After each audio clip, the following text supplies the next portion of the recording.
Kumusta tayo kabangla Pinapos? So, ayan, mag-grocery ako kasama ng baby ko. Kami lang yung dalawa ngayon. So, this time, kailangan talaga natin or kailangan ko talaga maging independent dito sa kung saan kami ngayon. Kasi wala akong mother-in-law dito, wala akong sister-in-law, wala yung mama ko, wala akong kapatid dito. So, kami lang talagang tatlo.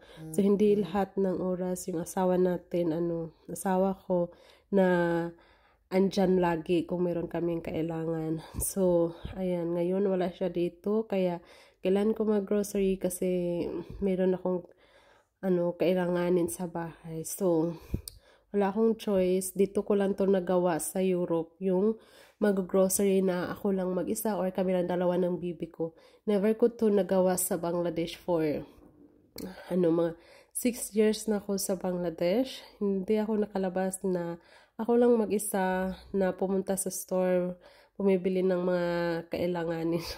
Meron talaga akong laging kasama. Pero dito, nagagawa kong ako lang mag-isa. Like last time, pumunta kami sa health center.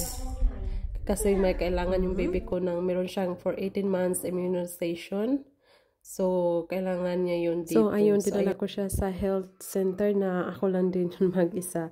Pero, hindi yung una na business na pumunta ako sa health center. Dalawang business na ako pumunta doon. Kaya hindi ako ligaw nung pumunta ako doon.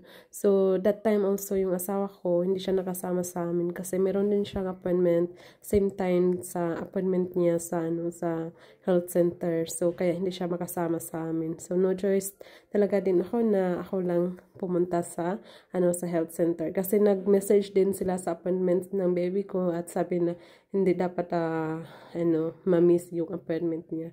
So ayun, pumunta ako ng mag-isa and then naging successful naman. So ayun, kailangan talaga natin maging independent dito, hindi laging umaasa sa asawa ko.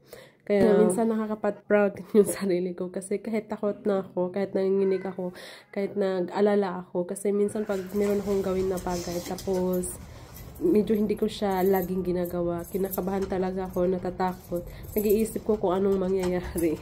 So kahit ganun yung mga isip ko, hindi rin talaga din ako umayaw. Kailangan ko talagang sumuko, kailangan ko yung gawin yung anong dapat gawin kasi ganyan talaga yung buhay, hindi laging umaasa kanino man. So, ayan, naging success.